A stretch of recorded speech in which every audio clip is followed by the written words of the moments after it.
We got the Commanders at the Eagles. The third time these teams will meet this season, obviously. Eagles, 6.5-point favorites. I thought that was a pretty juicy line, to be honest with you. In their previous meetings, the Eagles beat the Commanders 26-18 in Philadelphia. On the road, in which Jalen Hurts got hurt, and it was the Mariota show, Commanders won 36-33. That crazy comeback. Jayden Daniels scored. Well, he threw it. Wait. What do you mean the Mariota show? Are you talking about Kenny Pickett? Oh, I'm sorry.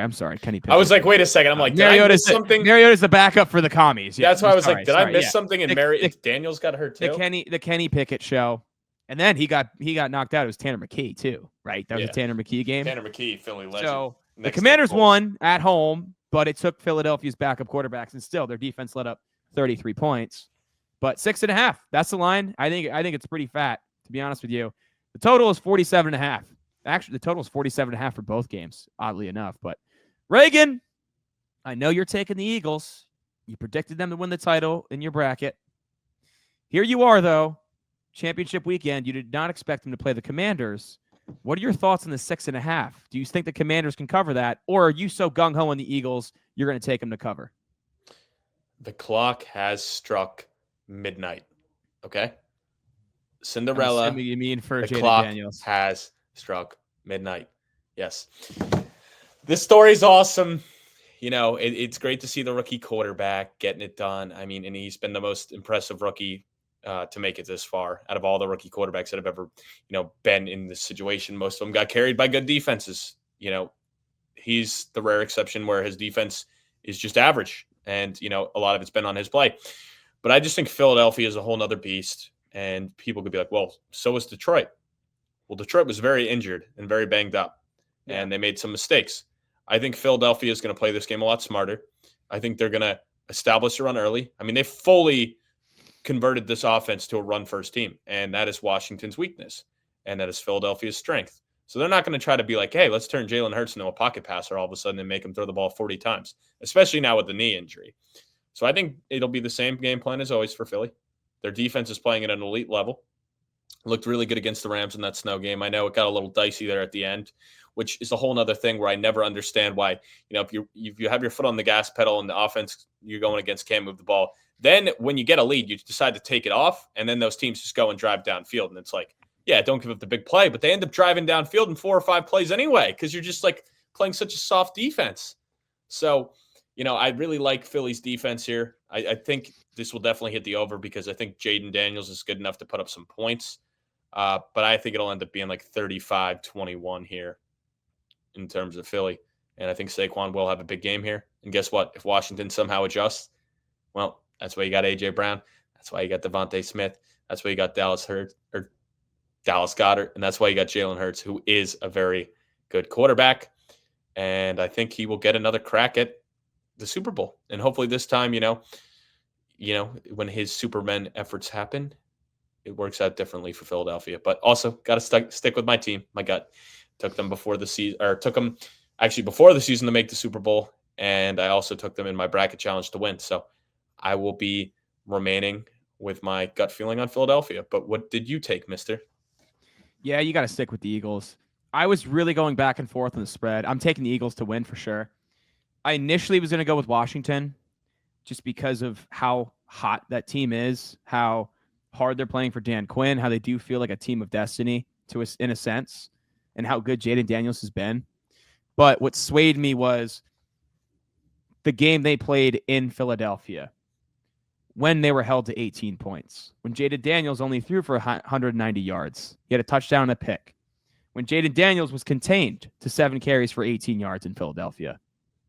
And when his leading receiver was Austin Eckler, 8 for 89, and his leading wide receiver was Terry McLaurin, 1 catch for 10 yards. That is not a recipe for success. And I don't see how they're going to hang as many points on this defense as they just did on Detroit. I don't see how they're going to slow down Saquon Barkley. I mentioned it earlier, 140 yards and 2 touchdowns in both games against this team. They didn't adjust the second time. They weren't able to contain him. I don't think they will the third time. And honestly, like that was with Kenny Pickett too, where it's like you can, really get away with stacking the box because Kenny Pickett's no Jalen Hurts. You don't have to worry about the mobility, and you're not too worried about him beating you with his arm. So it's a lot easier to even stack the box. 100%. And we just saw the Eagles handle the Rams, which a very dangerous team. AJ Brown and Devontae Smith didn't do a thing, dude. Like, seriously, did not impact. I mean, maybe Devontae Smith converted a couple third downs. AJ Brown caught a slant and converted a third down. I think that's all he did on like a 3rd and 2 or a 3rd and 4. Like, they didn't even need to use those guys. It just shows how deep and talented this offense is. And yeah, dude, it's just really tough for me to take a rookie quarterback to win another one. I mean, I did not think he could beat Detroit, and I really tipped my cap, and I really wanted to go with the Commanders, and I am rooting for them. But the last time they were in Philadelphia, Jayden Daniels had one of his worst career games. Unfortunately, I don't see him having one of his worst career games here, but it's not going to be Superman Jayden this one. I know Walmart's going to be pissed at me for this, and I'm pissed at myself because I can't stand the Eagles, and I'm really rooting for the Commies here. I was going to ask you that, like, as a Giants fan, like, who would you rather see win? But you just answered it. Dude, so a lot of Giants, like, beat reporters have put out polls this week. Like, who are you rooting for? The Commanders or the Eagles? Every poll with thousands of votes is at least 95% Commanders. That's a consensus amongst Giants fans. Yeah, well, actually, that's the new age, because if you ask the older Giants fans, they actually hate the Washington more than they do. Yes, because that's they the were old like rivalry. Yes, like going that back is 80s, 90s. So the older Giants fans will probably tell you the Commanders.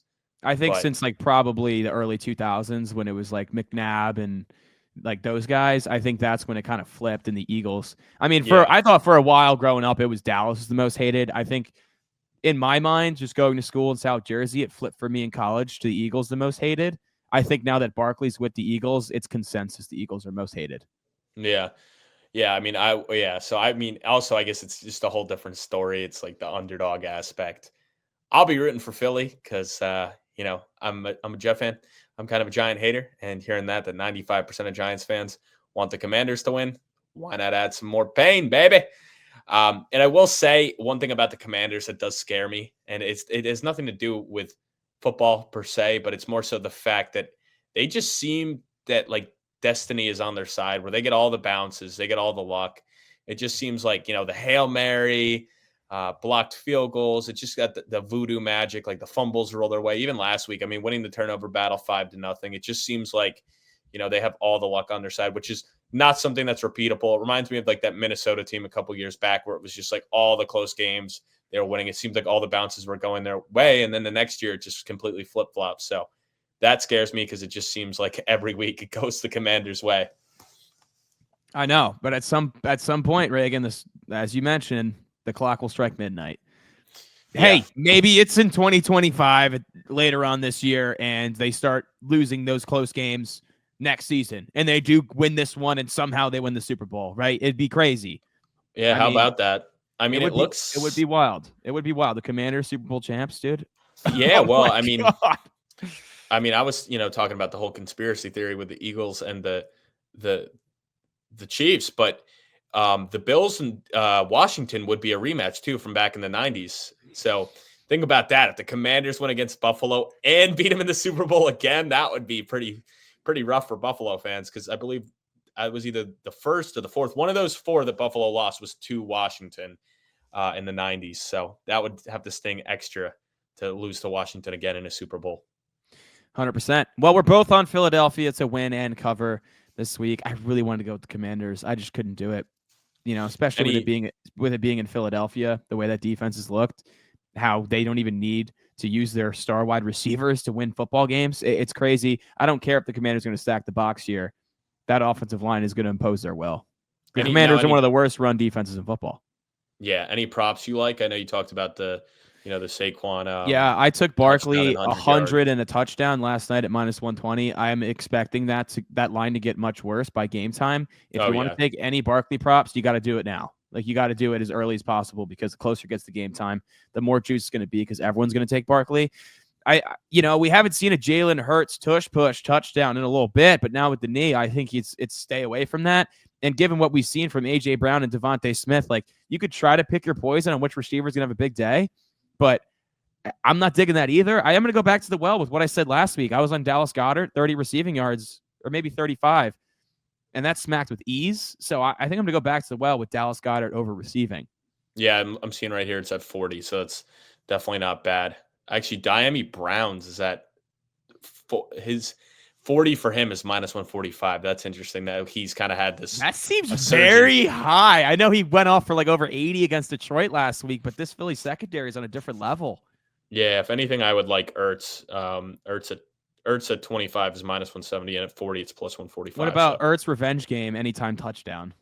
Yeah, looking at the touchdown scores, I also saw that you can actually get if you think Saquon and the Eagles are going to be in the Super Bowl and you like anytime touchdown score, you can bet now him at plus 105 for the Super Bowl, and then if they lose, then you lose the bet, but you get obviously juicier odds because he's minus 230 in this game. So I saw that and I was like, that's interesting. If you really think the Eagles will make it and you feel confident that if they make it, Saquon will score, take it now. I was also looking at Super Bowl MVP futures to like try to, try to get some juicier odds now. Barkley was plus 425 for Super Bowl MVP. Hurts was plus 550. So given the nod to the running back over the quarterback there, you can't even take Josh Allen or Patrick Mahomes. It doesn't even make sense because the Chiefs and Bills are both plus 225 to win it. And both guys, Super Bowl MVP, were like plus 240. So it was like, you're not going to take that extra little bit of juice on taking the quarterback when they'd probably win it. But hey, maybe.